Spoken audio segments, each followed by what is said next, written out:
इस बार की रात कुछ अलग होने वाली थी। पूरे शहर में चमचमाती रोशनी थी, हवा में ठंडक थी और आसमान में जैसे कोई उत्सव उतर आया था। आरव अपने कमरे में शीशे के सामने खड़ा था। सफेद शर्ट के बटन लगाते हुए उसके चेहरे पर एक अजीब सी बेचैनी थी। आज उसकी कंपनी की कॉकटेल पार्टी थी, एक ऐसी पार्टी जहां हर किसी को अपनी पर्सनालिटी से दूसरों को इम्प्रेस करना होता है। लेकिन इस बार आरव का ध्यान बिजनेस पर नहीं, किसी और पर था, काव्या पर।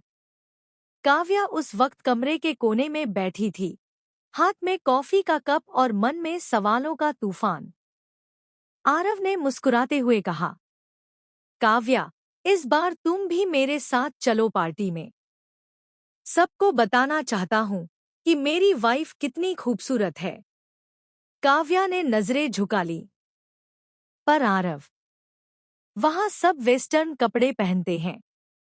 मुझे ऐसे कपड़े पहनने में अजीब लगता है, उसने धीमे स्वर में कहा। आरव ने सहजता से कहा, कभी कभी हमें अपने कंफर्ट जोन से बाहर निकलना पड़ता है, काव्या। तुम बस एक बार कोशिश करके देखो, सबकी नजरें तुम पर टिक जाएंगी।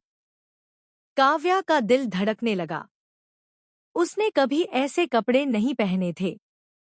मन में डर भी था, लेकिन आरव की आंखों में उम्मीद देख वह चुप रह गई। उसने मन ही मन कहा, अगर इससे आरव खुश होता है तो मैं करूंगी।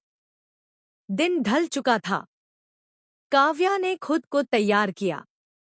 वह आईने के सामने खड़ी थी, उसके हाथ कांप रहे थे। आंखों में झिझक थी लेकिन होठों पर मुस्कान। तभी अचानक उसे चक्कर सा महसूस हुआ। गला सूख गया, खांसी उठी और चेहरे का रंग उड़ गया। शायद मैं बीमार पड़ रही हूँ, उसने खुद से कहा। आरव कमरे में आया और बोला, क्या हुआ? काव्या ने मुस्कुरा कर कहा, कुछ नहीं, बस थोड़ी कमजोरी है। आरव ने भौहें सिकोड़ते हुए कहा, अगर तबीयत ठीक नहीं है तो तुम घर पर ही रहो। वो लहजा, वो ठंडापन, जैसे किसी ने दिल पर पत्थर रख दिया हो। काव्या ने हैरानी से देखा, क्या सच में उसे मेरी फिक्र नहीं? दिल के अंदर कुछ टूट गया। उसने खुद को संभाला और बोली, नहीं आरव, मैं बिल्कुल ठीक हूँ। मैं तुम्हारे साथ चलूंगी।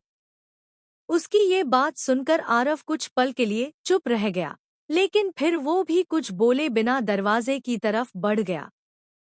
काव्या ने आंसू पोंछे, मेकअप ठीक किया और मुस्कुराने की कोशिश की, वो मुस्कान जो सिर्फ बाहर दिख रही थी, अंदर